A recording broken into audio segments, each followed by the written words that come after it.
you want to hoot and holler, I guess you can be on YouTube.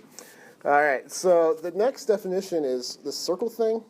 And in my experience, this is the thing you guys have trouble with more than the stuff we just talked about. This is f of g of x, okay? And so basically what we're doing is we're taking one function, g, and we're making it now the input for f, okay? And g circle f of x would just be the other way around, okay? So that's the definition.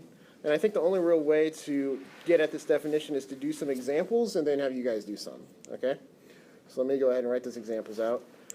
So the first example, part B there, 2b, is f of x equals x squared, right? And g of x equals 5x plus 2. All right?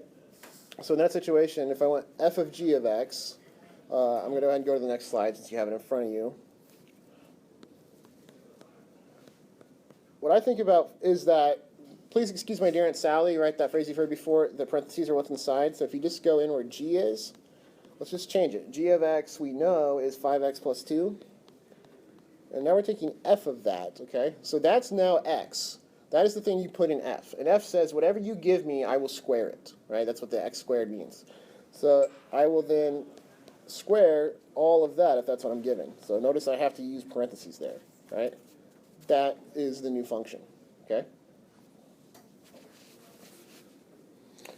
You guys okay with that? So now let me just talk about 3, and then I'll have you guys do 2 and 4 together, okay? So let's see. On 3, they ask for f of g of 2, and you have 2 options. One is to take the answer I just gave you and plug 2 in, right? So my answer was that it was 5x plus 2 all squared, right? So one option is to plug 2 into that, right? And you would get 10,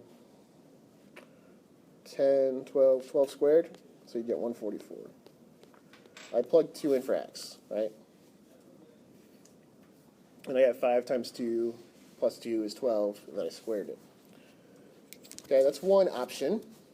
The other option is that maybe you don't have a nice equation because, like in the next problem, you only have a graph, you don't have a complete table. So let's think about it one at a time. 2 goes to g of 2. Can you guys tell me what g of 2 is? Just looking at g on the paper. 12. And then f says, now take that number 12 and then square it, right? And then you get the same thing, okay?